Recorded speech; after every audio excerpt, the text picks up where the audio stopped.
Why did you write Party Girl?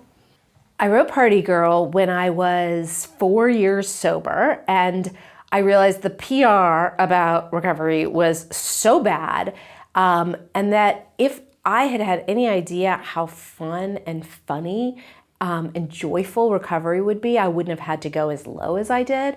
And so I thought, what if I could tell a story? If I can help one person see that recovery is not the end of life, but the beginning, I will have done something good. How long did it take you to write it? I wrote Party Girl very quickly. I had no idea how to write a book. I just was very brazen and just was like, well, I've read novels, I will just write this. And so I started writing it, and I actually had one friend who was a novelist, and I was with her one day, and she was saying to me, oh God, when I started off, I didn't have a clue. I mean, I didn't even know novels had a 3-act structure. And I remember going, huh, you didn't? And then I race home and I look, and I have like 400 pages of 1 act. I had no idea there was supposed to be a structure. I didn't know anything. And so that was the process of, what Stephen King calls killing your darlings. And I just, got rid of excised 350 pages that day. And this was in the mid-90s that you wrote it? I wrote the book. I got sober in 2000, and I wrote Party Girl in 2004, sold it to HarperCollins in 2005, and it came out in 2007. And where did you actually write the book? Oh, physically, where was I? I was in my apartment on Sweetser Avenue in West Hollywood, and anybody who's lived in LA, everyone's either lived on Sweetser or Sycamore or has dated somebody who's lived on Sweetser or Sycamore. It's just an LA thing. Tell me about the bidding war for the book. I know I'm jumping ahead a little bit. Oh, it was so exciting. A bidding war might be overstating things, but it was this completely Cinderella experience because I had been working on this book, and literally an agent emails me out of the blue and says, I really like your magazine work. So it wasn't completely out of the blue because I was well known as a magazine writer. And he said, I think you're really funny. If you ever have a book, let me know. And I write him back and say, that's crazy. I just finished writing a book. He said, I'm going to be in LA tomorrow. Let's sign. And I said, fantastic. And the next day, I wake up and there's an email from a different agent. And she says, I just read a bunch of your magazine stories. I think you're really talented. If you ever have a book, tell me. So I write her back and I say, that is so crazy. I'm going to sign with an agent, literally walking out the door. And she said, send me your phone number. And she called me and she said, do me a favor. Do not sign with this person today. Give me 1 day. I'll cancel the rest of my day and I'll read your book. If I don't like it, you don't have a problem. Go sign with him. If I like it, you've got to give me a shot. And so I went to lunch with this guy. I said, I know I said I was signing, but I'm not signing. And she loved the book. And she said, I can sell this. And the way we're going to do this is if you just give a book to editors, they take forever to read it. So I'm going to say, Anna's coming to town in 2 days. So if you want a shot at this, you got to meet her and you have to have read it before you meet with her. And I said, but I'm not coming to town in 2 days. And she said, well, the worst that can happen is you'll lose money on a ticket and a hotel, but I think I can sell this. So, and that was a lot of money to me at the time. So I go to New York, I go to these 2 meetings with her, and then on my second day, we get a call from Regan Books. And Regan was like, Judith Regan in the 90s was the biggest steel publisher. In my wildest dreams, I didn't think that I could attract a Judith Regan. We get a call when I'm already there, and they say, Judith Regan, not her, herself, although, anyway, they said, Regan wants to meet with you. So we go in, we meet with them. I go home and Pilar, my agent, says, we'll know by Monday. All weekend long, I'm just like, I promise I'll be happy for the rest of my life if this book can sell. She calls me Monday morning and she tells me that the 2 places passed. I'm devastated. And then, I'm like, the dream's over. And she calls me back. She goes, Regan Books made an offer. And I did say, I'm going to be happy for the rest of my life. And I was for about 2 weeks, and then I realized, oh, no thing ever actually makes you happy. At any point in the editors reading the book or Judith Regan reading the book, did they say, can you tone it down a little bit or can you ramp it up a little bit? They never said tone it down. The one thing they said tone down, I I talked about like God and spirituality, and they were like, that really makes people uncomfortable. And this is, of course, 2 years before a book called Eat, Pray, Love comes out. Nobody's freaked out about God at all by then. But that was the one thing they wanted me to tone down. In fact, the note I got when they bought the book was, and I'm not saying this in a self-aggrandizing way, they were just like, it's so perfect. It's like you didn't make any mistakes, because I come from a world of being a writer and an editor, and you turn in work that you have edited and re-edited and re-edited, and I don't know that the book world was used to that. They were used to typos. So yeah, all I had to do was like take out some of the God stuff and we were good.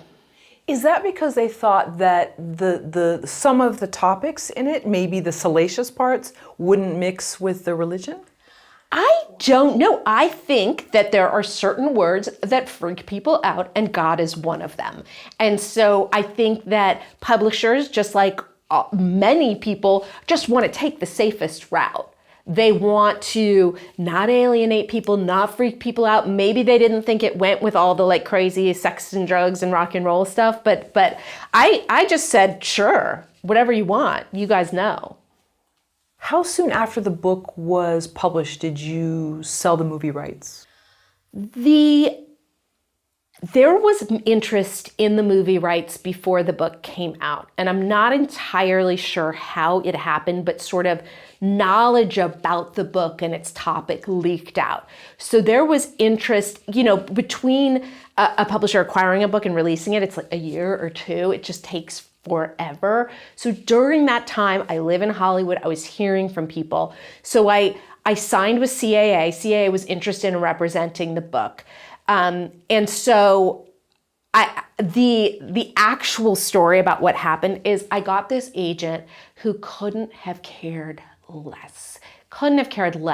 So everybody who made an offer told me they had to pursue and pursue and pursue him to even get a call back. Other friends told me, they were like, your book landed on my desk with no cover letter and no explanation. So in spite of the lack of interest of my agent, there was a bidding war over it. But it was really frustrating when you're a small, when you're at one of those big agencies and you're not a huge star, that's what happens. But yeah, and so the story of the movie is amazing. Do you want me to go into that now? Yeah. Okay, so the very first offer we got, a mother-daughter team who had a deal at Sony said to me, they came to me and they were wooing me, and we had lunch at this place called Michael's in New York, which is probably long gone, but it was this fancy publishing place, and they said, if you go with us, we will get whatever screenwriter you want. And I was obsessed with Reality Bites. So I said, if you can get the woman who wrote Reality Bites to write my story, I'm in.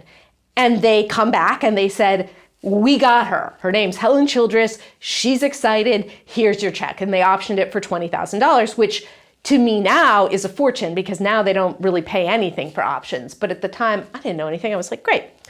So then everybody's very excited. We're talking about Lindsay Lohan, who was a big star at the time, and they wanted to sell it to Lifetime. And I just thought, this sounds great. This sounds like it's going to be made. And other offers were coming in, but I was like committed to that one. So with that one, then one day I email the mother-daughter team. I don't hear back. I text them. I don't hear back. I never hear anything. It's all very Hollywood. And one day I get an email from CA that says, congratulations, your rights have reverted back to you. And I wrote back and I said, what does this mean? Never heard back. Google it. It means, oh, your movie went into turnaround. It means like, this is not good news. And so years pass, and I was a freelance magazine writer still. And one time I wrote a story about this experience saying, and it was all about Reality Bites and how Troy Dyer, who was the main character in Reality Bites, how he ruined my whole identification about dating, and how I was always seeking Troy Dyer, the most screwed up man ever. And I put as an aside, I heard a rumor that the woman who wrote Reality Bites wrote the Party Girl script, but I never even found out if that was true. Sometimes reality really does bite. Helen Childress saw the story and emails me and says, oh my God, did you seriously never see the script that I wrote of Party Girl? And I wrote back and said, I didn't even think they were telling the truth. I never even heard from them again. And she sent me the script. So there it is, like so it's like 2011, I'm reading my favorite screenwriter's version of my book, which is based on my life from 10 years before. It was the most surreal experience ever.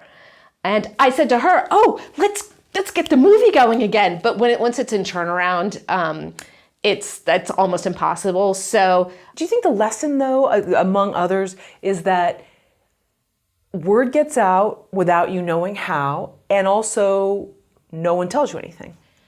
Yeah, I mean, Hollywood's an evil place. I'm sure everyone knows that. But, it's basically, when I have a story like this, which has been around now for 15 years, and I have seen every incarnation of producer coming along, and I'm wined and I'm dined, not really wined, but, and they're just like, this is going to be it. We're going to do this and we're going to go there. And then literally you never hear from them again. I've now lived in LA for so long that I'm used to this sort of treatment. I'm just like, oh, okay. So you never hear again. We don't really live Hollywood is not a place where anybody even really tells you when they've gone off and moved on to the next hot thing. You just have to figure it out. How did you get a meeting with Martin Scorsese's producer? This is a great story. I am friends with this couple who have these get-togethers in LA with hundreds of people where basically they'll sort of interview usually famous people and everybody's watching, and then they sometimes have friends or just people with interesting careers. So they were interviewing me in front of this crowd of about 100 people at their place in Bel Air. And they were just interviewing me about publishing and why should people write books. And somebody came up to me afterwards and he said, are you a screenwriter? Because you talk like a screenwriter. And I said, no, but I have this book that would make the best movie. And he said, well, great, I'm a producer. And his name was Niels Joel. And we were, we worked together. I mean, it was a long time. It was a couple years where he tried to sell it and he wasn't able to. But yeah, he's great. How does a book or novel get on the radar of Hollywood and Hollywood producers?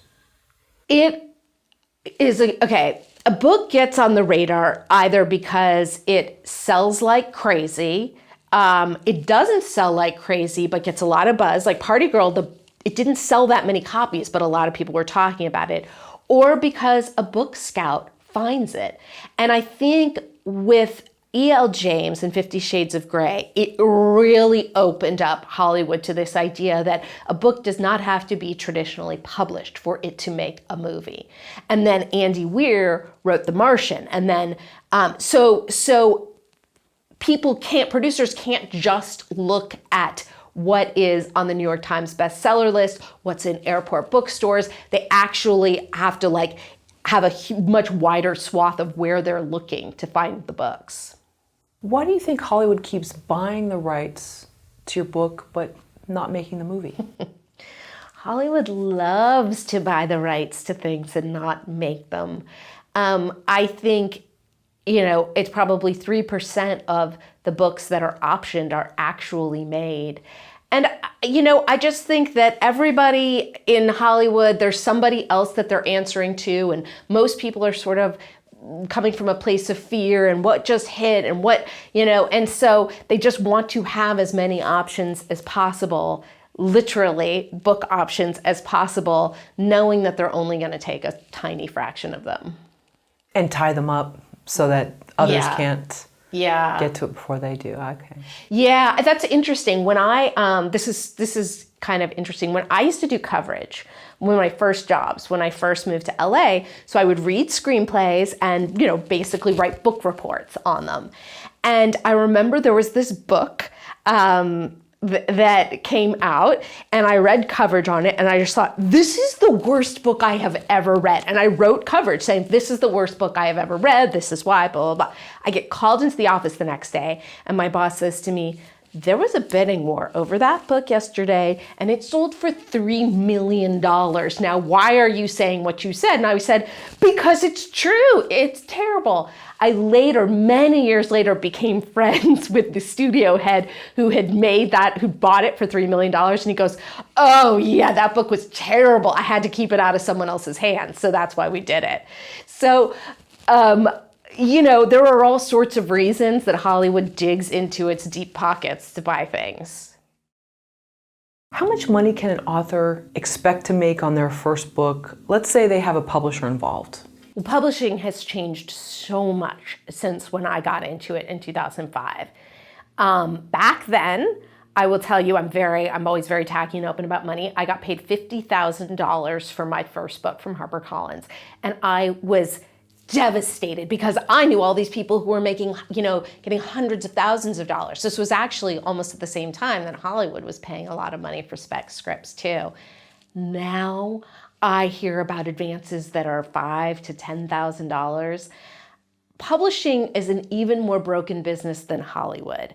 The way publishing works is that they know they're going to really make the bulk of their money off of probably one or two books all year, and they're going to put all their marketing and all their promotion and all their efforts into those few books, and they consider everything else just a loss leader. They're just sort of throwing it out. 99% of books do not earn out their advance. So, and the way that works is, so I was paid $50,000. So then HarperCollins has a situation where they're going to spend $50,000 on, the editing and the cover and all of the things. And then once it starts to come in, then, you split your percentage with your publisher. I've never earned out. Most authors have never earned out. So obviously, if you get a lower advance, you're going to earn out more quickly.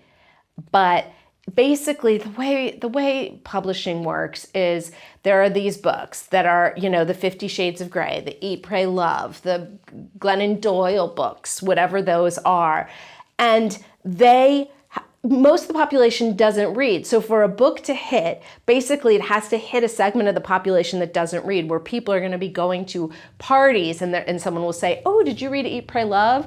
Or did you read 50 Shades of Grey? And they're going to feel stupid that they haven't read it. So a book just goes crazy when people who don't even read books are reading it. And so those are the books. There used to be something called the mid-list author. The mid-list author would sell, 5,000 copies of a book, 8,000 copies of the book. Now it's just the millions and millions, or the people that are selling, books under 1,000 copies. What about if you become a New York Times best-selling author? How does life change? That is interesting because you can hit the New York Times bestseller list selling 3,000 copies.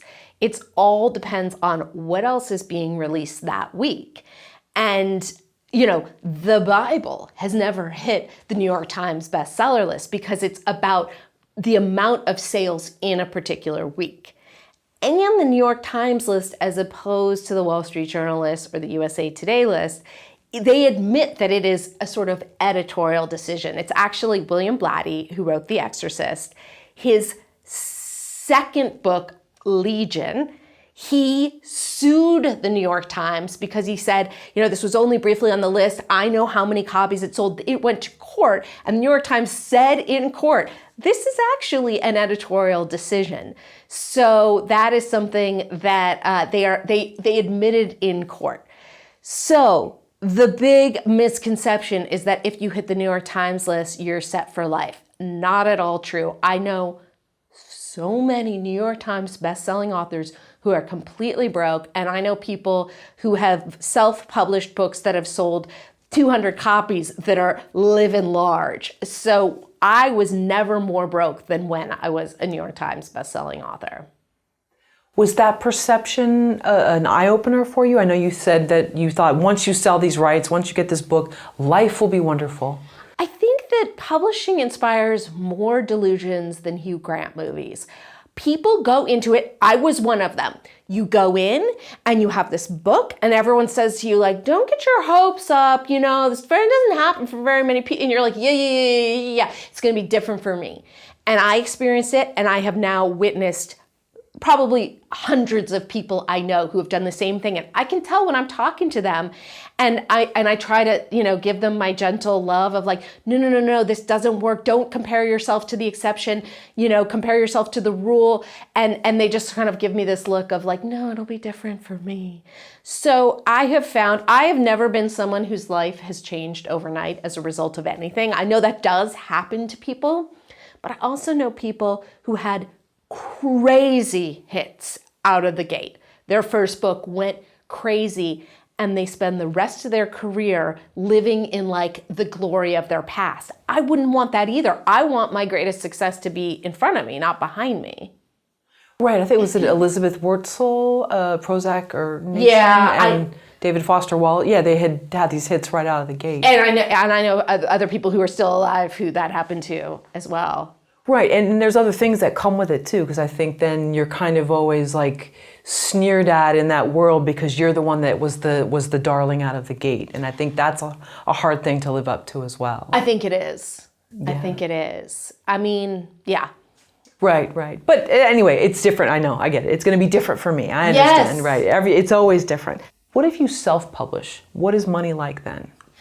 Well, I will say when I was being traditionally published, my first book deal was $50,000. I did 5 more deals. My final book deal was for $2,000. $2,000. So it worked out to about, I guess, like a quarter of a penny a day for like my amount of work.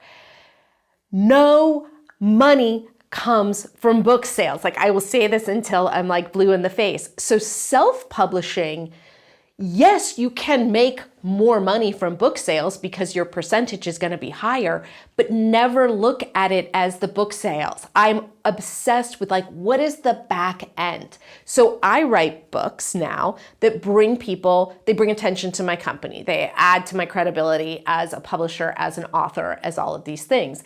So yeah, I'll make like a couple $1,000s on book sales, but I can bring in hundreds of thousands of dollars in new clients. So I think the whole perception has to change when we're talking about money.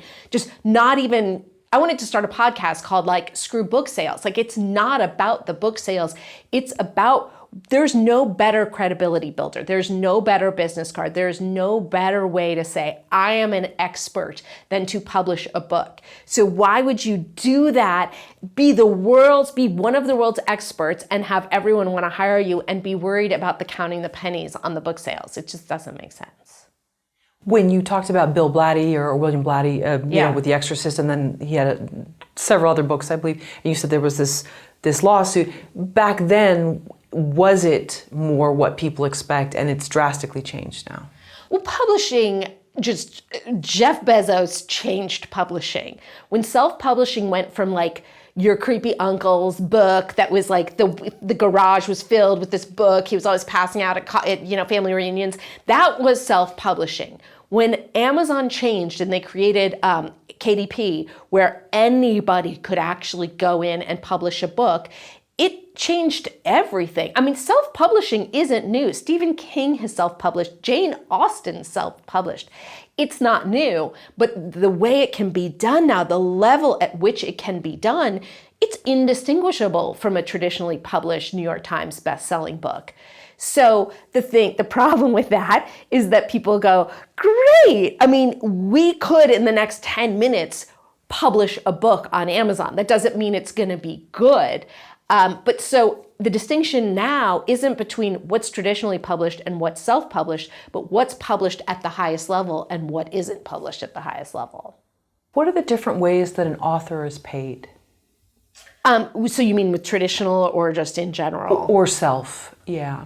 So if you're traditionally published, you're paid your advance, which is usually broken up into 3s, which is, here's the third, then the second third is when you turn it in, and then the third is when you release it. If you're self-published or you're paying a company to publish, you're going to put the money out, and then it's up to you how you want to make the money back. What we do for our clients, we'll put a QR code at the beginning of the book. If you put it at the beginning of the book, because of Amazon's look inside feature, people who don't even buy the book could theoretically get whatever it is. So people put QR codes on the beginning of their book. You can put it on the on the barcode on the back. You can put it throughout, and people do all sorts of things. There is a writer he's a marketer writer named Pat Flynn, who he has a book called Will It Fly? Great book, and it's all about is your business idea viable? He created a free course that there's links throughout the book to the free course. From that free course, the people who signed up, he sold them a paid course. And the person who helped him do that, I had on my podcast, and he said through that, he made $111,000, not from his full email list, just from the list of the people who read the book and signed up for the free course. I don't know many authors that are making $111,000 on their launch day, but that's the kind of thing that's possible. What do you mean when you say you're not going to make money from book sales, so the book should be about your secret power? I mean that people read a how-to book because they want to solve a problem. They want to know how to do something.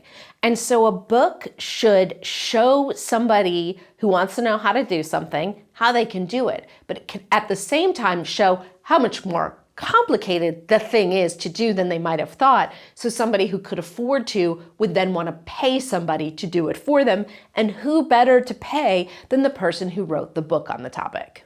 On top of the advance, what about royalties? Well, you're talking to someone who never earned royalties, because royalties don't kick in until after they have paid out the advance. So that's why authors who just get no advance or very minimal advances can earn back. I don't know the exact percentages because it's never been relevant for me, but trust me, it's not in the author's favor. So the more you get up front, almost like a film distribution deal, the better you are. Are you getting an accounting every month? Yes. I mean, my accountings are terribly depressing. I mean, you get an account. I still think I get accountings on books of mine where they're no book sales for this month or whatever it is. But yeah, like I said, I just think looking at the book sales is a losing game. Do you own the rights to all of your books? I only own the rights to Party Girl and then How to Get Successful by Effing Up Your Life and Make Your Mess Your Memoir.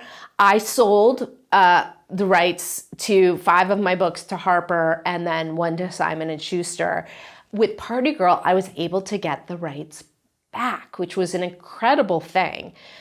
Because I knew the movie was gonna get made and I always hated the cover, and I just basically decided, well, HarperCollins doesn't care about this book. I really care about this book. When the book came out, Judith Regan had been fired in the worst scandal to ever hit publishing. So all these high hopes they had for the book, there wasn't, they talk in publishing about if your editor leaves to go to another house, you've been orphaned. And I always said it's I was orphaned and the orphanage was built to the ground. There was no office anymore. So back then in 2007, bookstores mattered a lot. And the way publishers got books into bookstores is they would send sales representatives. There were no sales representatives. So the book was sort of DOA, even though there was all this buzz and all the movie rights and all of these things. In order to get the rights back, my contract stipulated that I got them back within 10 years, but we still had to get it official. And so it was very complicated. My lawyer sent letters to HarperCollins, but because the division was gone, there was no one to approve it. I had to get my agent involved. And then finally, at a certain point, I said, I don't care. I don't think Harper's going to care if I re-release it. So I had my cover designer do this amazing cover. I decided I wanted to release it in September because it was Addiction Recovery Month. And I was like, you know what? They can come after me. Hey, it'll be good publicity if they actually care. And I already had plans to release the book. And the day before, I get a letter like, congratulations, you've got your rights back. And I'm like, thanks. Didn't even need it. No scandal. Darn. Okay. Yeah. Is 10 years a common length of time? I actually don't know. I don't know. I think when a publisher really values a book, they're going to fight to keep it. But it was almost like they cared so little. That's why it was hard to get them back, because there was just no one who was even involved anymore. Is being an author your dream job? All I ever wanted was to be an author. The 1976 Guinness Book of World Records showed, I was 6, and it showed the youngest author was 4, Dorothy Strait. And I cried and said, I can't be the youngest author. Like, that's how long I've wanted to do it. It is my dream job. Being an author and selling my books to companies and being traditionally published was actually a total nightmare. Being able to be an author who publishes my own books and gets to kind of do it for fun is my dream job. Absolutely. Do you wish you could just be an author and not have to run your own company? That's such a good question. No, I love doing all of it. It's not that I feel badly for people who say that they write all day, but I think, that sounds kind of boring. I love that I get to write, I get to make podcasts, I get to talk to clients, I get to go do speaking. I need the variety. And I will tell you, I had years when I lived in New York and I was just on contract writing books for HarperCollins, and my whole life was sitting in my depressing studio apartment with my 2 cats writing books. And to me, I know that's a dream for some people, not for me. I approach writing like a job. I always think that when people talk about writer's block, I'm like, oh, does the bricklayer wake up and go, I don't feel inspired. I just don't think I can lay a brick. If you're a writer, have the self-respect to do it every day. And so when I was writing books, my deal with myself was I will write 3 pages a day, but I can't write my 3 pages till I revise my 3 pages from the day before. First-time authors, I don't recommend revising as you go. You should just get your first draft out, but that's how I write books. That's not fun. I want to have different things. It's very isolating to write full-time. Well, for someone who's an extrovert, and I know you said you're an extrovert, yeah, that does seem difficult. For those who are more introverted and they, it's almost like they dread going to the grocery store, do you think that would be a dream job? Or even for that type of person, it would still get depressing? I don't know. I can't really get in someone else's head, but I will say the people who tell me, oh, I wish I could write full time, they're never the people who do. I think everything sounds better than it actually is. But I think we also need experiences to have things to write about. If we're doing nonfiction, it's like you can't just hole up and have a whole world that you can write about.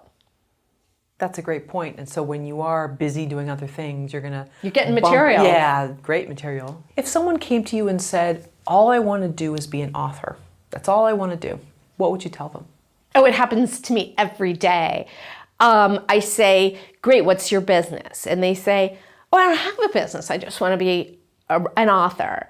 And I'll say, why? And they say, well, I really want to help people with my story. And I say, that's amazing. Go volunteer. It's going to be a lot. It's a much easier way to help people. If the average book sells 300 copies and you could go out and volunteer and help more than 300 people in a week, that's going to be a more fruitful use of your time. I do not believe the profession of author really exists today. Even the most successful ones. I mean, I guess J.K. Rowling, Glennon Doyle. Glennon Doyle's doing podcasts, doing speeches. I don't even think that's a job anymore. But for at least 99.999% of us, it's not a viable job. Like I said, when I was working on that book, I think I made $0.25 a day. I think all creatives should have the self-respect to say, I should be compensated appropriately for what I'm doing.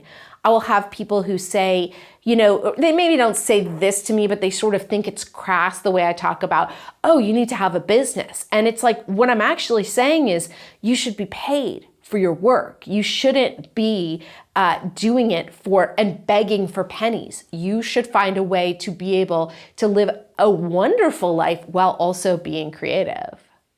What if the flip side of the would-be author comes to you and says, I want to be famous. I don't care about helping anybody. I want my name on all the lists. Oh,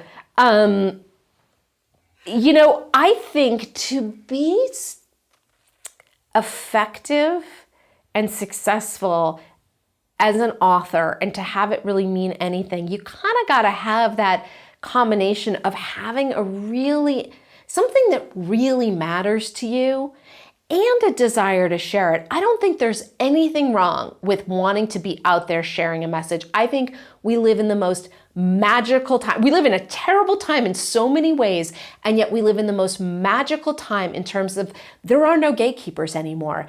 Anybody can treat social media as their own magazine, TV station, radio station, publishing company, and I think so many people look at it as this albatross. Oh, I've got to keep putting content out there. What if it's just, how lucky are we that we can sort of be creative, put it out there whenever we want, and that there's no one there to say, no, you're not good enough. You're not good enough, so we're going to pick her. I think it's amazing. So I think that a lot of people I run into sort of say, well, who am I to write a book? Why should the world care about what I have to say? And it's like, why not you? Why not? So is it almost good to have a little bit of the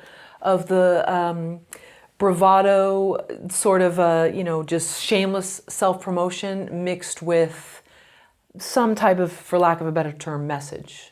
Absolutely. I think that what people need to remember is self-promotion is not about you. It's like, if you have a message, if you recovered from something, and most people who are writing memoirs or nonfiction books have struggled with something and come out on the other side. And then they say, well, I'm not that into self-promotion. And it's like, if there's one person whose life is going to be saved from your book, you owe it to them. It's not about you. It's actually self-obsessed to not share it because you think that, that's self-obsessed or whatever it is. The average author sells how many copies? Around 300. And this is per year? Total, okay. Yeah. I mean, there are so many books being put out now. And I think people have their numbers they're very confused about the numbers. And I'm the exact same, when I remember being in the elevator at HarperCollins and talking about the first print run of Party Girl, and I remember saying, yeah, what's it going to be, like 60,000? To me, when you don't know how many that means. Any book, if you sell 10,000 copies of your book has done very, very, very well. If those 10,000 sales happened in a week, you're hitting all the bestseller lists. So I think people who even just sell 2,000 or 3,000 copies of their book should feel really, really, really good about it. You think people are reading less now or actually more because they're using Kindle and different things like that? It's not, as far as I know, the statistics on reading haven't changed. It's the volume of books out there. When I published my first book in 2007, there's a fraction of what's available today. Why do most authors fail? Most authors fail because they have completely unrealistic ideas about what being an author means. They think they should be able to write a book and have everybody buy it and see their brilliance. And I'm somebody who had to learn this the hard way. I did it 6 times, failing to ask myself, who is this book for? If I had said that on my first book, my career would be so much different. You need to be able to say, who is my book for and what do I want them to do when they finish reading it? And if you can do that, you're going to be in better shape than 99.9% of authors out there. This is for nonfiction. Fiction's a little bit different. But so I always, with one of my books, Make Your Mess Your Memoir, I pictured one couple. So it was two people. I pictured them the whole time. Every page. Would they like this? Would this be too much for them? Would this freak them out? Would they get that? And I highly recommend that. This marketing idea is the riches are in the niches, or if your book is for everyone, it's for no one. The idea with a book is you make it for the smallest group of people possible, because what happens is that small group, the people in that small group read the book and feel so seen and feel like they have a book that's so specifically for them that they go out and they start recommending it to people. Now, the main reason we each pick books is somebody recommended them. Unlike movies where you're scrolling or whatever it is, most books are sold because somebody recommended them. So in other words, someone recommending your book means a lot more than you recommending your book. So if you convert one niche, they become your spokespeople. They become your salespeople. They go out and sell your book for them. So so I thought about one couple thinking, if they exist, there's a lot of other people like them. A lot of people talk about avatars and figure out, what kind of car does he drive? And all these things. I just like to picture one person or a very small group of people. Was this like this metaphorical couple that you saw out somewhere where you thought, I bet they would be into this? No, it's actually, I'll tell you the story. So it's this couple that I knew from this mastermind group that I'm in. And we had talked about them hiring my company to do a book for them. And I thought, what's the book I could write that would convince them that I was the right company to hire? So I write this book. I get on Good Morning America for it. We bring in hundreds of thousands of dollars in new business. They don't hire us because I don't even think they read it. I run into them maybe a year later and I tell them the story. I go, I wrote a book for you. I was thinking about you guys on every page. And they said, that's hilarious. And it was at a gifting suite. So my book was there. And guess who I'm working with now? Them. They did hire us. Wow. But it was really just an exercise in, my books I'm writing to help build my business. I want to be able to be creative, and the way I can be creative and not have to worry about money is if I have a business that it's bringing people into. So I always am looking at it. And I think anybody who wants to be strategic and smart about it looks at it like that. What do I love to do? How can I write a book that will get people to hire me to do it? What does a writer need to know if they don't want their book to fail? I think writers need to get very clear about what success and failure means. If you're relying on the whims of the universe, it's like saying, how do I not lose at the lotto?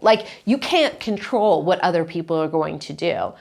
I know I have had very successful book launches and unsuccessful book launches, and the success didn't have to do with how many books sold. It had to do with how I went into it. If you go into a book launch and you're thinking, this has to happen, and these number of books have to sell, and I got to get this review, and you're setting yourself up for disappointment. If you go in and you sort of have high expectations but keep them loose and just decide you're going to have fun with it, it's going to be amazing. Because if you allow whatever the universe is going to bring, better things than you want are going to happen. But if I had such miserable book launches. I remember talking to a friend, he said, I never feel more sorry for people than the week of their book launch, because everybody thinks you're just having this incredible experience. But if you're traditionally published, you're just hearing from your publisher usually, it's not going very well. You're feeling like you got to do everything you can and you can't control it. So I say, when I compare how the Party Girl launch went in 2007 when HarperCollins released my book and how it went in 2021 when I re-released it myself, it was a world of difference, but it was all my attitude. How is a New York Times best-selling author different from a Wall Street Journal or USA Today author? The New York Times bestseller list is the holy grail of lists. And, the New York Times just has a mystique and an allure that no other publication on earth does.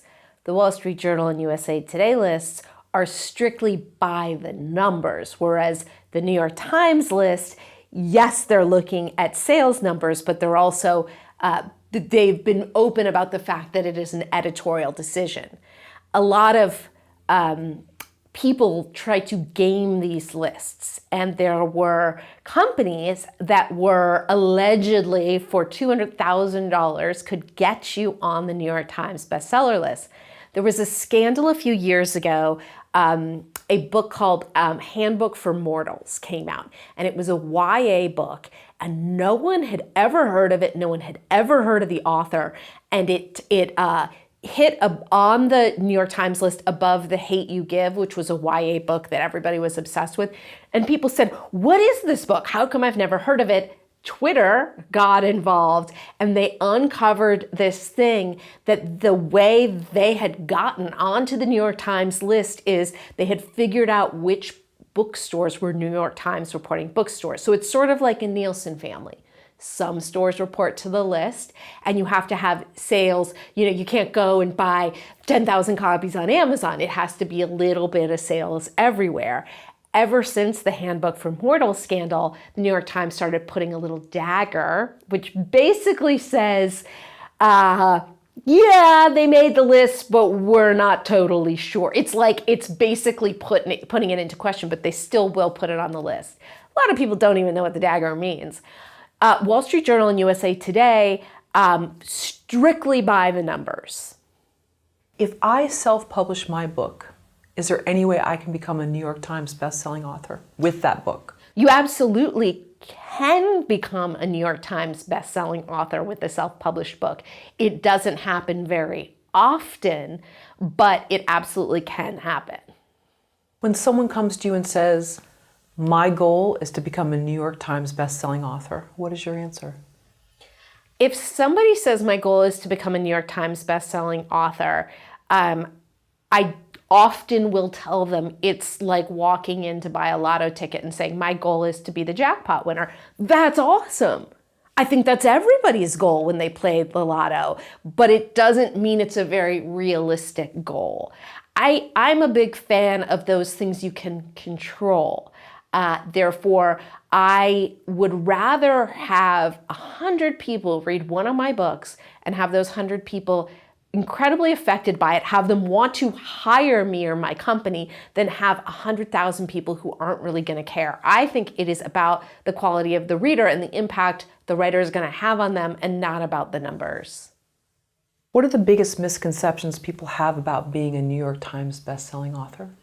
The biggest misconception people have about being a New York Times best-selling author is they think you never have to work again. You're a millionaire, a multimillionaire. You're made for the rest of your life. The reality is being a New York Times bestselling author is amazing because you get to say, I'm a New York Times bestselling author everywhere. Trust me, I dine out on it as often as I possibly can.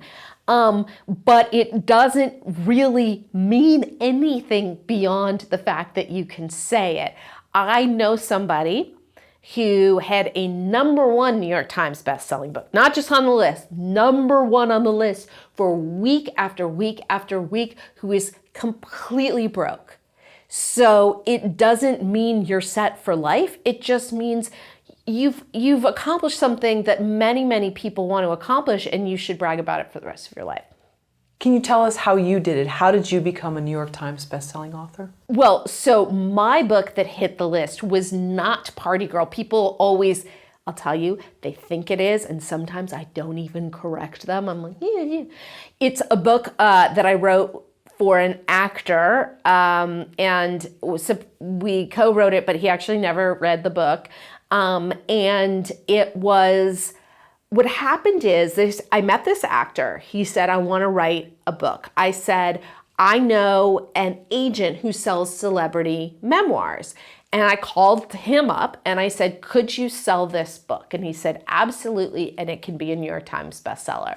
And so he couldn't make any promises, but that's why I agreed to do it. And so it, the actor was able to get on Dr. Phil and on The Talk and on these other shows, and it hit the list. And it doesn't matter if it hits the list once. It doesn't matter if it's the ebook or the paperback or the hardcover. It doesn't matter if there's something called the extended list. If it hits the list, it's officially on the list.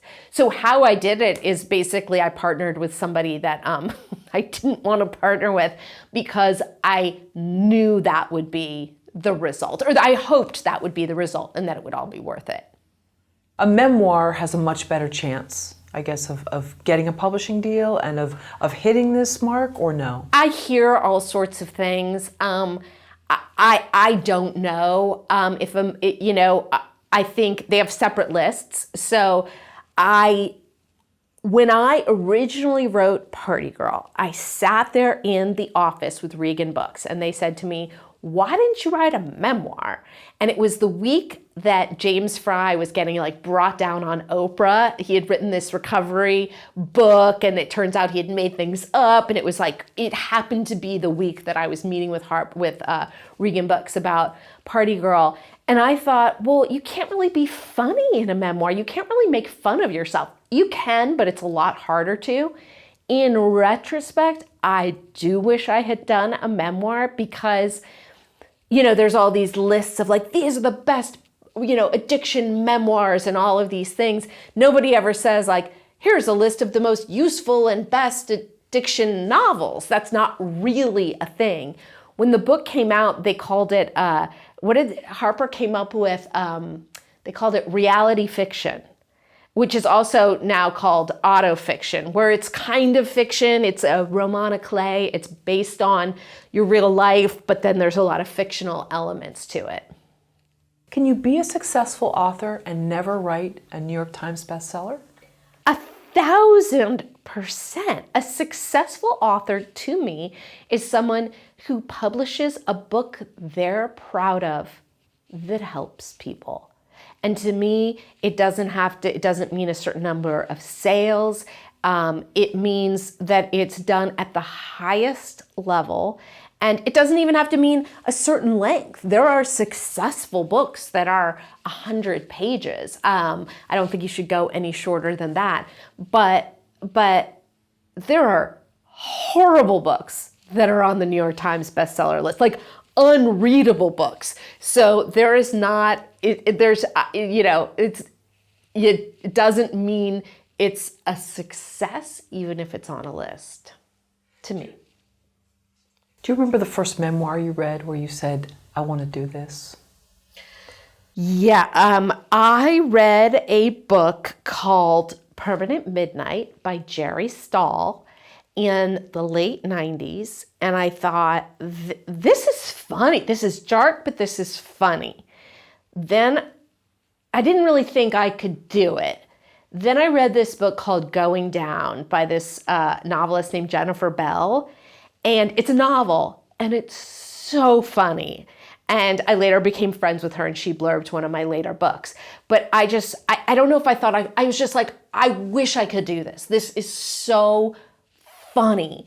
And I'm a big fan of humorous writing. I like Fitzgerald and not Hemingway. Hemingway's so serious. Fitzgerald's fun.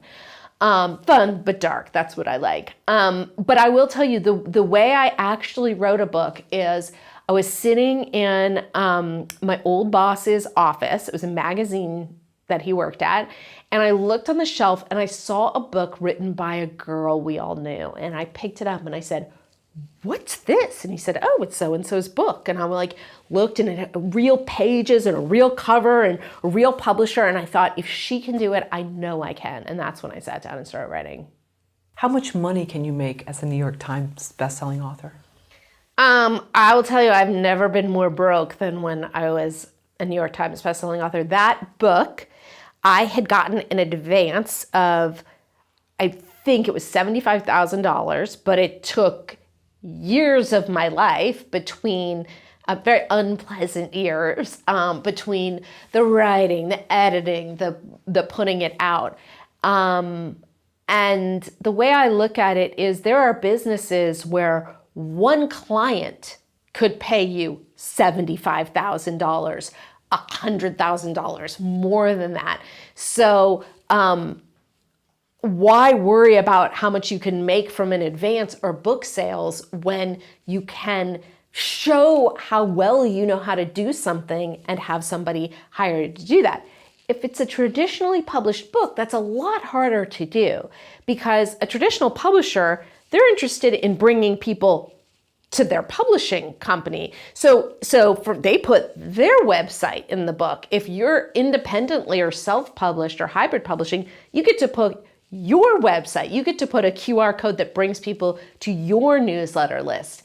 So I think the way to really make money is to write a book that helps people and helps them want to hire you.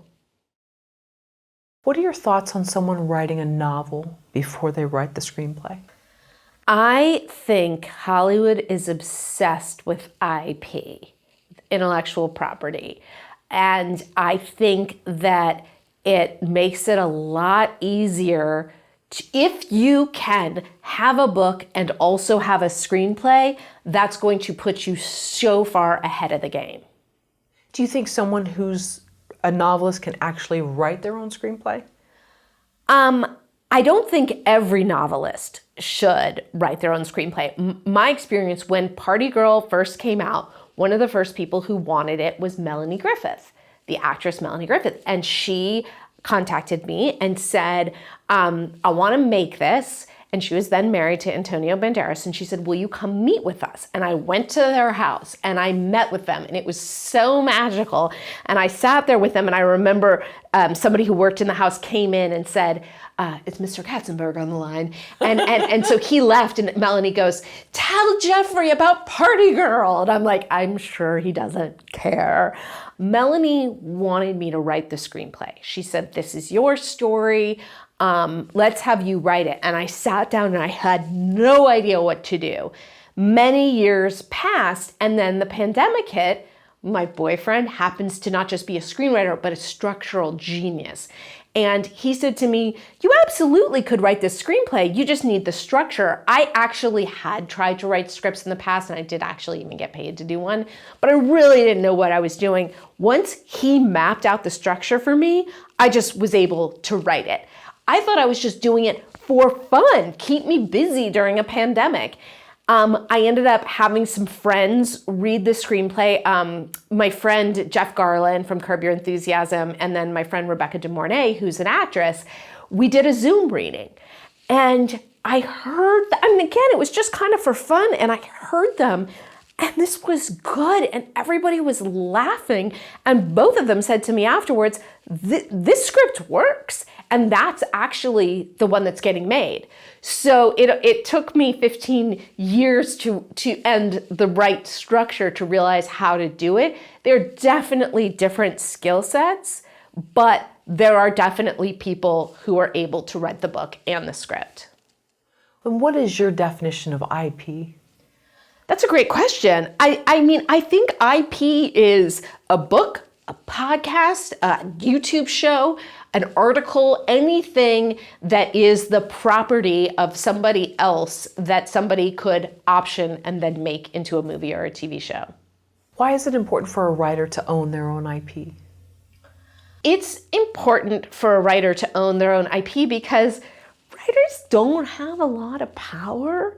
The one thing you've got is your idea. And they can rewrite you and they can, they can take your power away. But if you've got your idea and it's documented clearly that that's your idea, no one can ever take that away from you. Why didn't you originally want to write the screenplay for Party Girl? I didn't want to write the screenplay because I didn't think I knew how. And I always felt like I was hearing stories about that diva person who ruined the project because she was so committed to being the one who wrote the script or whatever. I'm a very practical person, which is why when the original sort of bidding war over the book came out, I said, who's paying me the most? Which is the most option, because I know the chances of it actually getting made aren't that great. So who's going to pay me the most? And somebody said, well, we want this to be a Lifetime movie. And someone else said, I want this to be a Warner Brothers movie. I'm like, well, Lifetime is shooting lower. that seems more realistic. Let's go with that. So I wanted it to be made. And if I was going to stand in the way of it being made because I insisted on writing the script, that didn't make a lot of sense. Once I realized I could actually do a good job at it, that's when I was willing to do it. How is writing a screenplay different than writing a novel?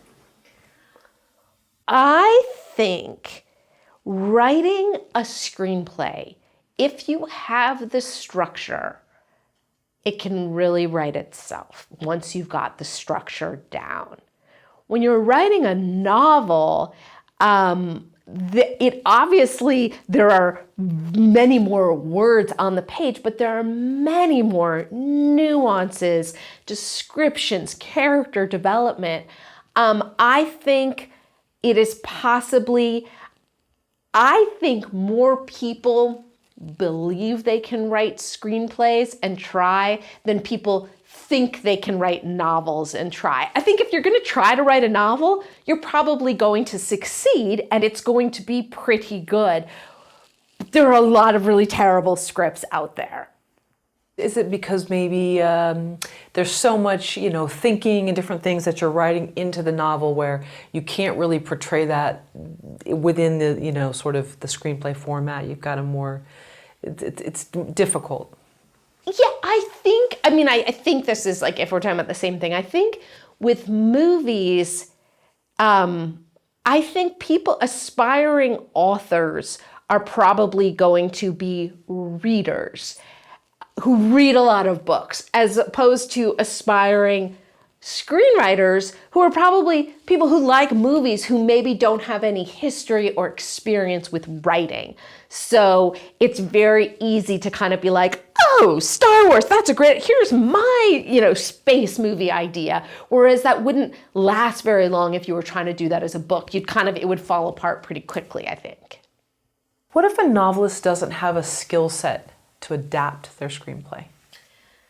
If a novelist does not have their skill set to adapt the screenplay, stay the hell out. Out of respect for your own work, hope that the best writer is the one who adapts it.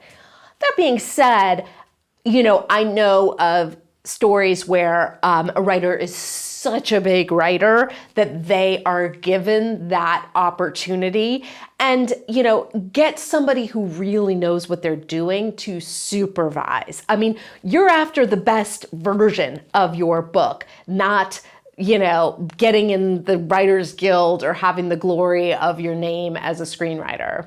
How does a writer know their novel actually should be written as a movie? I will say, I'll talk from my experience. I've written 7 books, and there's only one that people always say should be a movie. And I guess the difference is that there's a twist, and there's something about it that's cinematic. I honestly do not know. I didn't write that one saying, oh my God, this is going to be a movie, and these aren't going to be movies. I think it has to, I don't know science fiction genre and all these genres. What I know are sort of the movies the books that would be made into romantic comedies, and they have to have vibrant characters. They have to have surprising twists. They have to have, you see this couple in the beginning and you want them to be together, but there are going to be realistic obstacles that are going to keep them apart. How often does a professional writer write? I believe that a professional writer writes every day.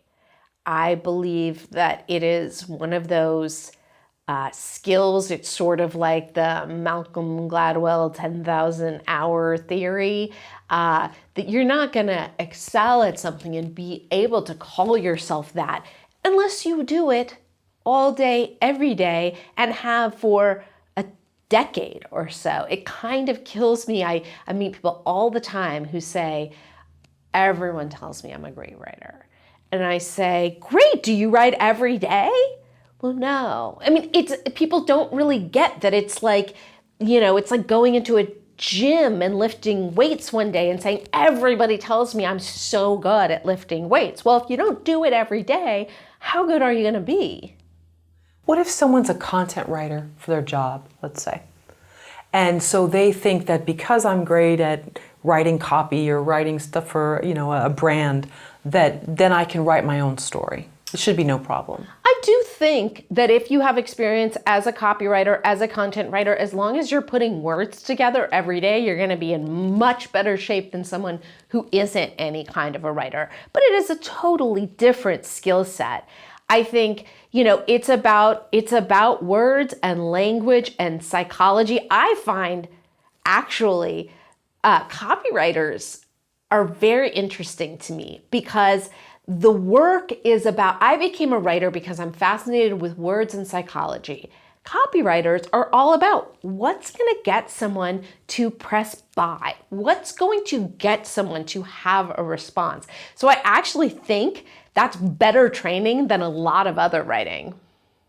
And when you set out to be a writer, quote unquote, you gave yourself what? You said 3 pages a day? Mm-hmm. Did that change? Did you add on more to your plate?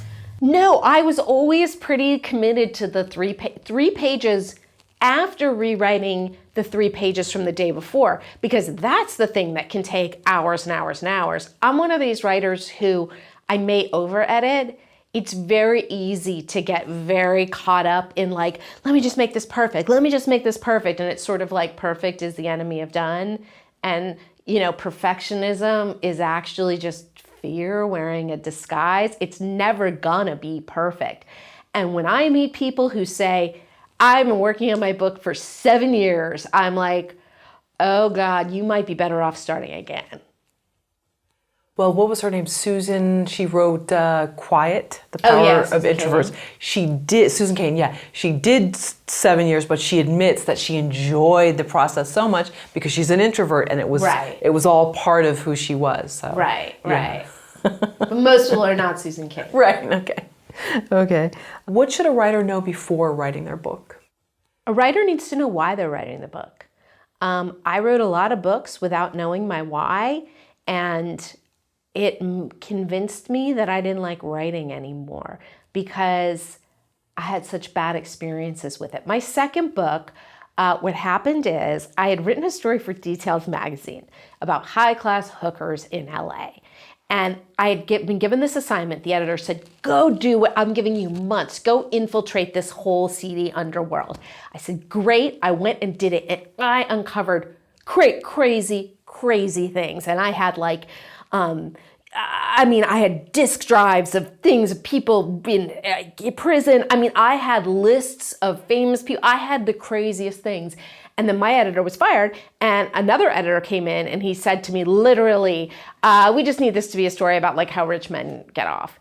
And so I was so bitter that they had taken this amazing material I had and made it into such a boring story that my agent said to me, it was actually when we were walking in to make the deal for Party Girl, she said, they may offer you a 2-book deal. Do you have another idea? And so I just busted out with, how about a novel about high-class hookers in Hollywood? And they said, yeah, that sounds good. And then so I got my second book deal. And I thought, well, sex sells. It's a sexy topic. People are going to like it. The problem is, I'm not interested in the subject of hookers. I don't have a judgment about it. I'm just totally bored by it. So I'm writing this book that I'm bored by, thinking, oh, sex sells. I never bothered to ask myself, why do you want to do it? If I'd asked, it would have been like, well, I want to do it because I'm resentful at my editor Details. Well, that's a stupid reason to do a book.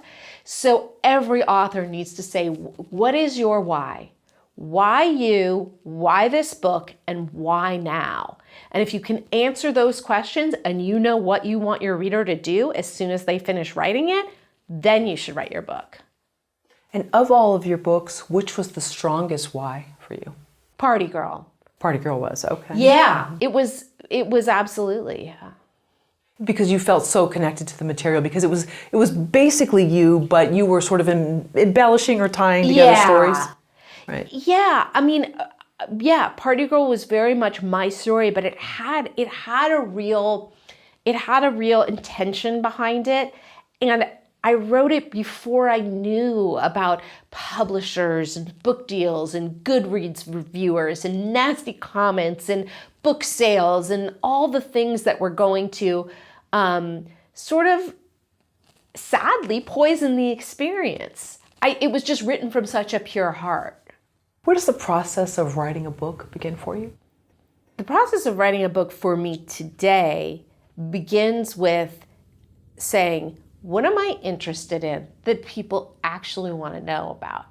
And not kind of having this vague idea, but really going out and trying out material. Right now, I'm writing a book that's based on my podcast interviews. And I put out there on Twitter, on LinkedIn, on Instagram, I'm constantly kind of taking the material I'm writing about and seeing how people respond to it. So you're getting actual test cases. You're getting A/B testing while you're working on something. So I wrote many books without ever bothering to ask if anybody wanted to read them. So now I get really clear about, is this a book people are going to be interested in? And then I start writing from there. So you said with your second book, you weren't really that invested in the topic. Yeah. It was more because your article was sort of kiboshed and you thought, you know what, I want to take this. Were you surprised at the feedback that you received, that people actually did want to know about this, like sort of the client list or whatever, girlfriend experience? I don't, no. Nobody really cared about my second book, least of all me.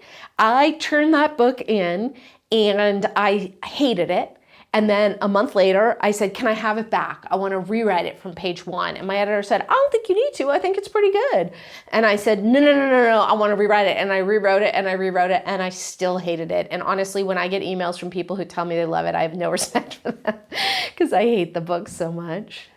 So do you think that's where there was a disconnect, that maybe because you didn't feel so personally invested that it translated in how it was written? Yeah, I mean, I think what happened to me with Party Girl is I wrote this book with this pure heart and there was so much excitement around it and it was going to be this thing and it was going to be my dream come true. And then it didn't happen.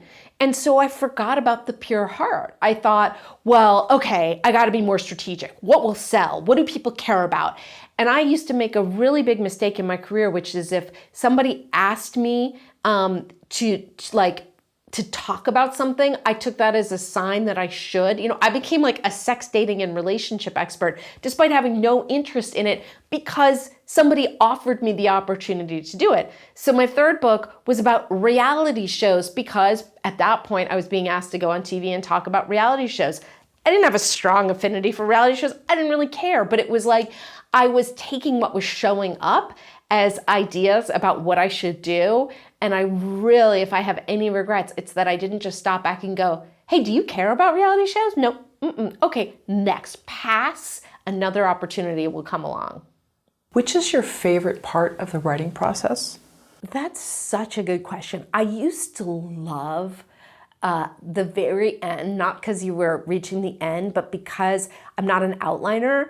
And so I always felt like the end it was almost a spiritual experience where it would make sense. I would write myself to a place where I'm like, oh my God, if this hadn't happened here, this could never have, it was almost like divinely inspired, not to sound totally pompous and self-important. At this point, I do like all of it. I will tell you the part I like the least is actually where I am with the book I'm writing right now, which is after I've rewritten it and printed it and gone through and made edits, and you're just like, oh my God, I'm on page 200 crossing things out to make changes, and you're so sick of the material, that's when it gets hard. I have found a trick, which is when I'm so sick of reading my own material, it's almost like an acting exercise. Pretend I'm somebody else. How would I feel if I was Karen reading this? And I almost try to embody somebody else so that I can actually get fresh eyes. What are the most common questions you receive from new authors? The most common questions I get are, how do I become a New York Times bestselling author? How do I get my book in bookstores? And how do I sell to a traditional publisher? every day I'm probably asked all three of those things. And people are still caring about bookstores. People are still caring about bookstores because even though, the bookstores are slowly going away, everybody has that experience of like going to a bookstore as a kid or whatever your experiences are with bookstores, that there's something so gratifying about seeing your own work in a bookstore. What are the 5 biggest mistakes authors make when writing a book? The 5 biggest mistakes, I'm sure I've made all of them. Number 1, not asking who your book is for. Number 2, focusing on all the wrong things, like the New York Times bestseller list. Number 3, not bothering to find out if it's a book people want or if it's a book that, if it's a topic that even has a reading audience, Number 4, they think that because people have told them they're a good writer, that they should write a book. And number 5, there's nothing unique about it. And people, I think oftentimes school took a lot of the creativity out of us. My favorite comment I get from people when they read my books is, I felt like I was hanging out with you. I think a lot of people, they're trying to write in some writerly voice, and what it's actually doing is making them very basic and very much not sound like themselves. What stops most new writers from writing their first book? I think what stops most new writers is this question of, who am I to write a book? Why should anybody care about what I have to say? And I often tell people, my life's not that interesting, but I've made it into 8 books and hundreds of articles. It's not about what it is. It's about how it's told, which is why everybody may have a book in them, but not everybody should write the book themselves. If you can get help from a professional writer, do. But I think it's like if somebody says, who am I to put my thoughts out there? Who are you not to? We live in a gatekeeper-free society now where nobody has to tell us we're the chosen ones. Like, you can choose yourself, so why not? How does a first-time writer find an editor for their book, and how do they know that's someone that's a match for them? I know almost no writers who've had success out of the gate with finding editors. It is the hardest thing because, unlike, say, being a surgeon, anybody can say, I'm an editor. So I have seen many books, many clients come to us and they say, here's my book, it's edited. And we read it, and it's awful. And they say, but I hired this editor. And I say, well, had they worked on best-selling books? Well, I never asked. Well, what was their experience? You don't know what you don't know. So when you're looking for an editor, the first thing you should do is get, not necessarily references, you don't need to reach out to the people, but find out what books they worked on. If they said they worked on big books, see if they're actually thanked in those books. If you can always give someone a sample, give them 5 pages, and most editors will do a sample so you can get, a sense of what they're going to do. And you need to understand what editing is. There's a developmental edit, which is chapter 3 belongs in chapter 10, chapter 4 should not be there, this doesn't make sense. Then there's the copy edit, which is basically, oh, you spelled this word wrong on this comma and that thing. And then there's a proofread, because even though the copy editor is trained in copy editing, he's still a human being, so they're gonna miss things. We actually do an audio edit where we have computer software that reads the book aloud because the eyes fill in words that aren't there. So you can literally, 5 experienced editors can look and still have a major word missing. So you definitely should not trust anybody who says they're an editor. And if you find a good editor, hold on to them because they are hard to find. And what if you are continually told you should write a book? Wow, you have great stories. But then you say to yourself, I don't know if I want to go that far with some of these stories. And then they say, well, but it'd be too interesting you don't want to leave this out. This is the meat of your book. How do you reconcile that? So you're told you should write a book, your story's so interesting, but there are certain things you're squeamish about. How far do you go? A lot of people are nervous about telling certain parts of their story, particularly if they're writing a memoir and it involves other people. And this comes up all the time.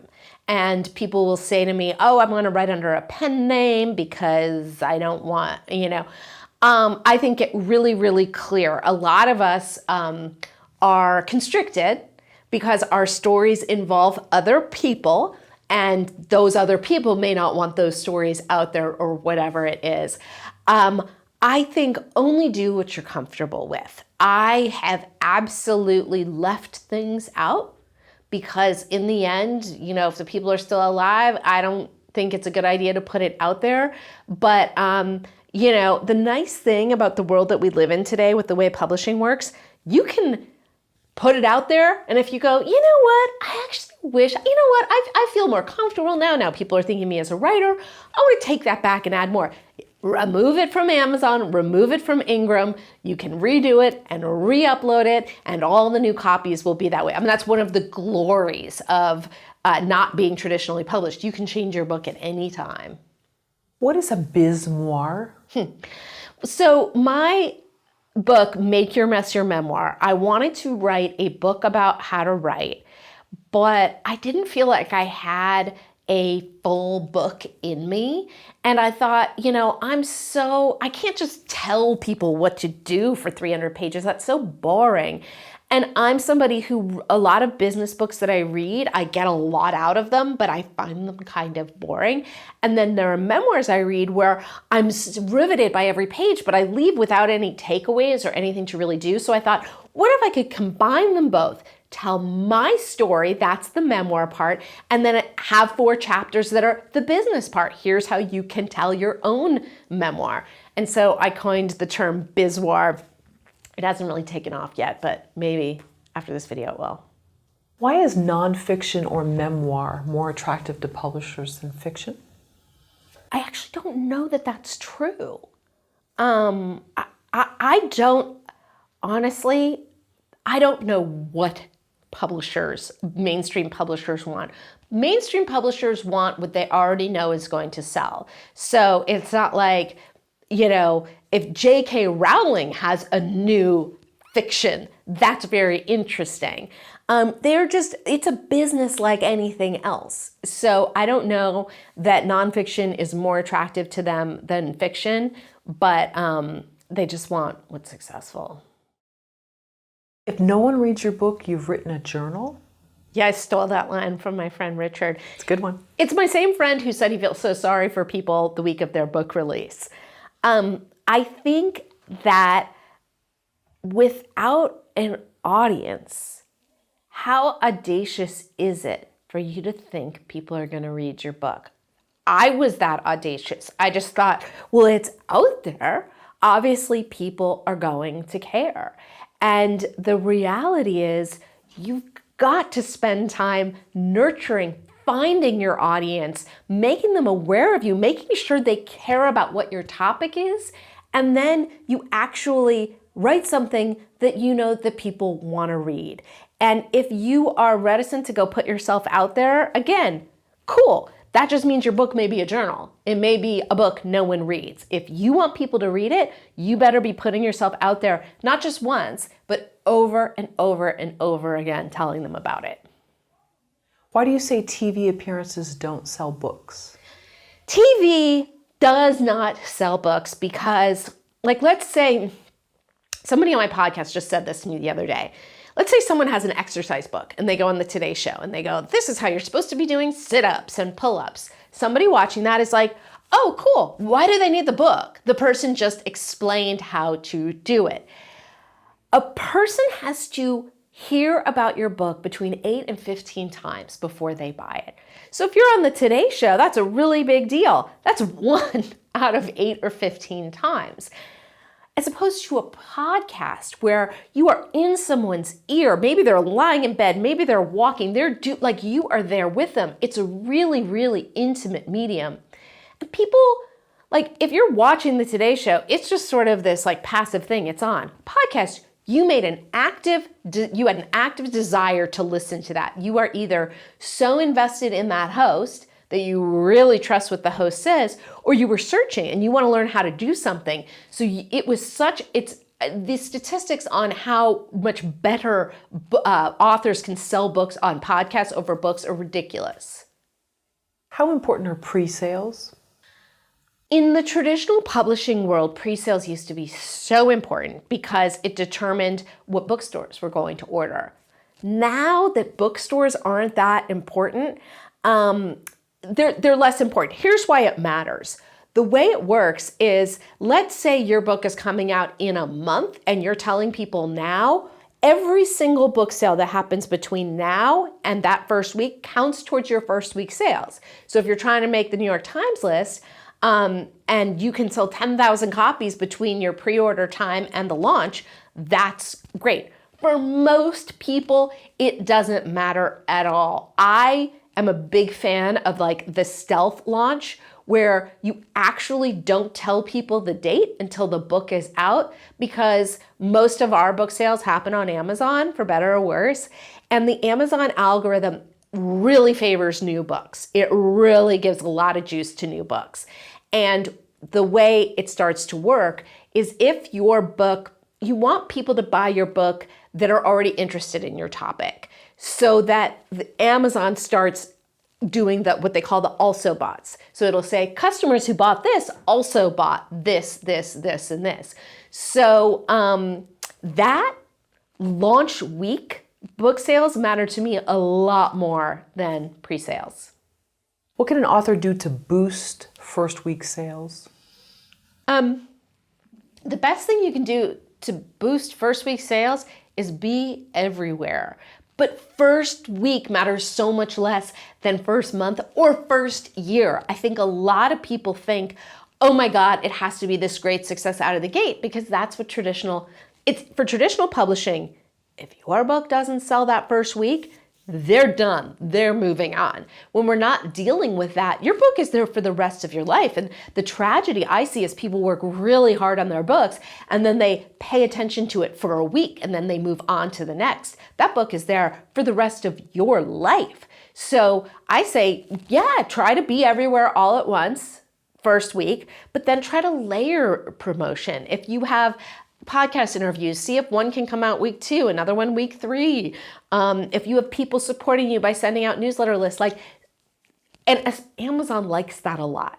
What Amazon doesn't love is a whole bunch of sales one day and then nothing, drip it out. That's going to be the best thing for everyone. So the drip method. Yes. I like that. Don't waste time on forwards, celebrity endorsements, and book sales. Yeah, I said that. Yeah, I see so many people obsess over, I'm going to get so-and-so to do my blurb. And I judge them so much until I became that person. There was like this one person and I'm like, I know I can get her to do the blurb. And no one cares. I myself have never bought a book because somebody blurbed it. Ever, ever, ever. So it's wonderful to have that sort of social proof of well-known people endorsing you, but it is not the most important thing. Forwards are great if you happen to know a very famous person who happens to know you well and be associated with your topic. That's a pretty rare circumstance. Otherwise, you shouldn't do it. The nice thing about a forward is that on Amazon, they're listed as the co-author. So we have a book where Magic Johnson wrote the forward. So anybody searching for a book by Magic Johnson, this book is going to come up. But I see people just sort of being like, oh, so-and-so, do my forward, and it doesn't even make sense. And then last but not least, book sales. Why don't book sales matter? Because book sales, you're making pennies on the dollar. If you are strategic about it, book sales is counting pennies when you could be literally counting millions if you have an offer embedded into your book, or your book shows that you are the world's leading authority on this, so people want to hire you. It's just focusing on book sales is focusing on the wrong thing. And when you say offer, you mean a link or a QR code that could then hire you out for something. Yeah. Yeah, I mean, I think of your book as your calling card. It is your, 200 pages to go convince the world that you know about this topic. And it's not like a crass business thing. It's just you should be paid a living wage. And if you're relying on book sales, you're never going to be unless you're J.K. Rowling. Would it work for fiction too? Well, no. I mean, it really doesn't. That's kind of, it's really hard as a fiction author to have a business that supports your book. I lucked into it with Party Girl because I was suddenly being considered an expert in addiction and recovery. But normally a novel is not going to lend you expertise. Of the books that you've written, Anna, how many had traditional publishers and how many were self-published?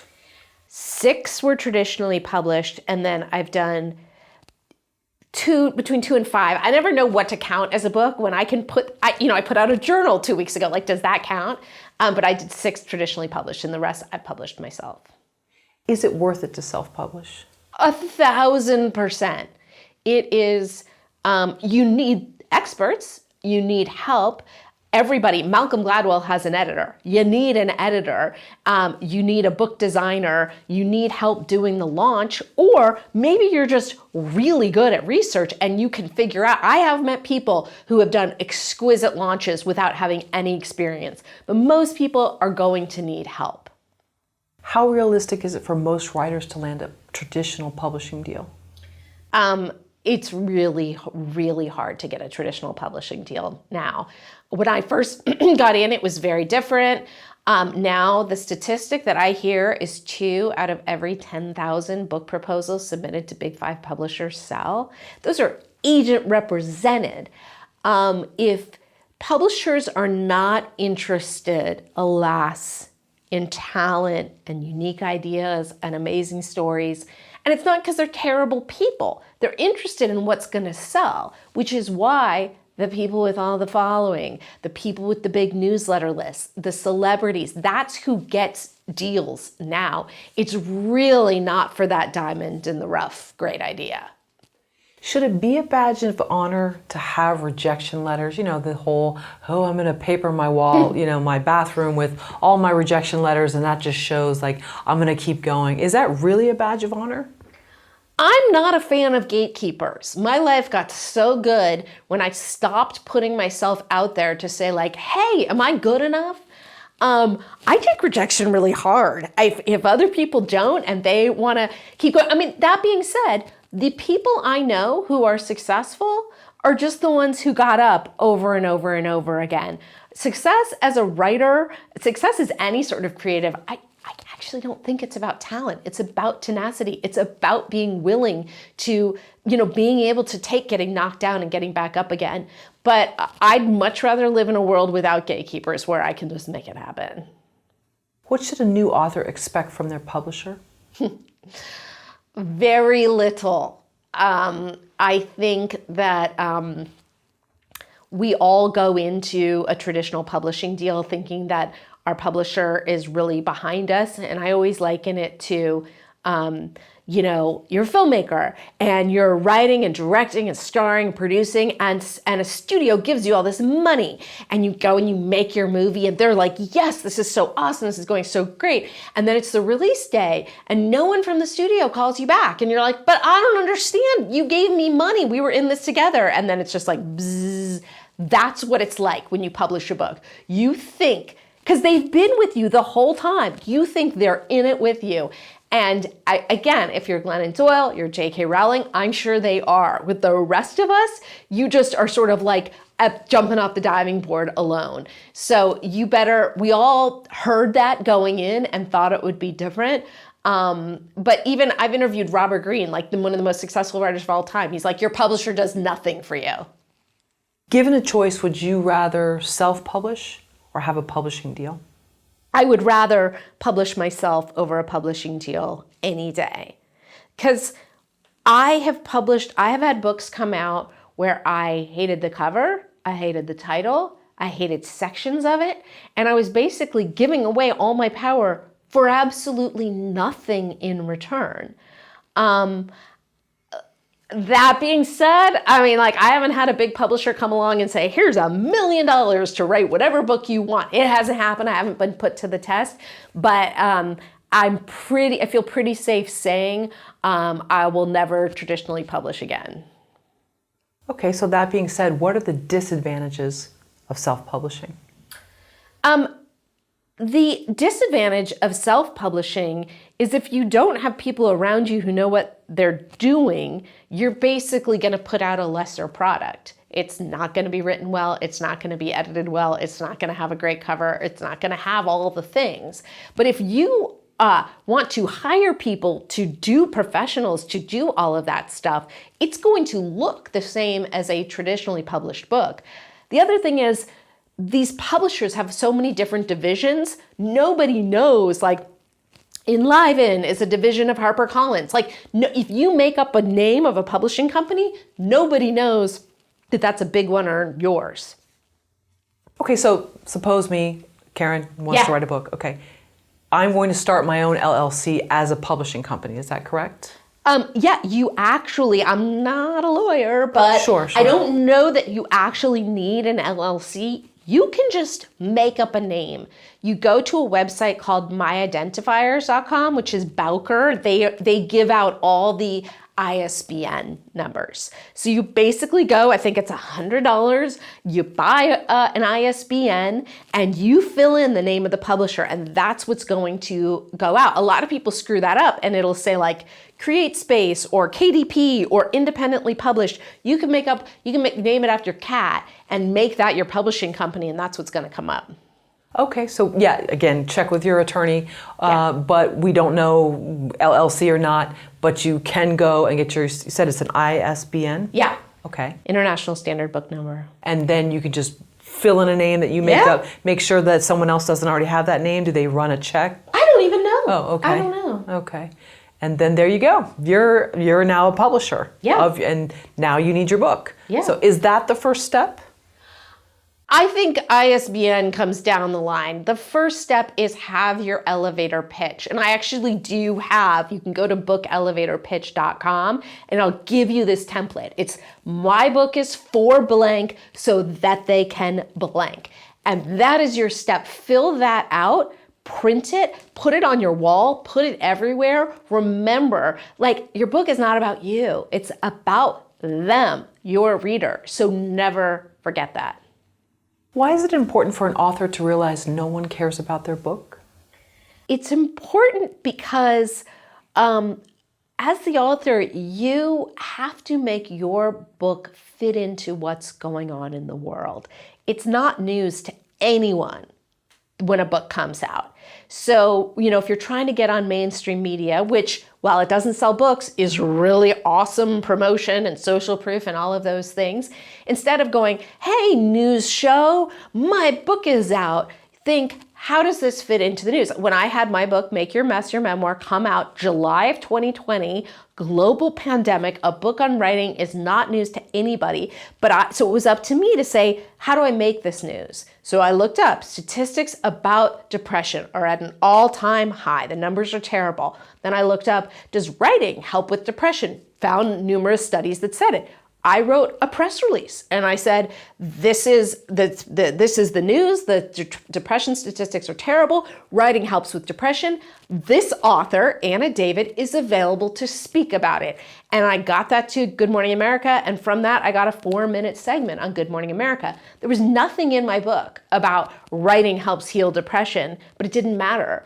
That's what I talked on the show about, and the whole time it said, like, New York Times bestselling author of Make Your Mess Your Memoir. So it is imperative upon you as the author to figure out where your book fits into the news and not think that your book is news in itself. And then reach out to the appropriate outlet. Yeah. Pitching yourself. Yeah. I can talk a little bit about how to do that. Yeah, that'd be great. So in order to get media attention, definitely start with how is my book newsworthy?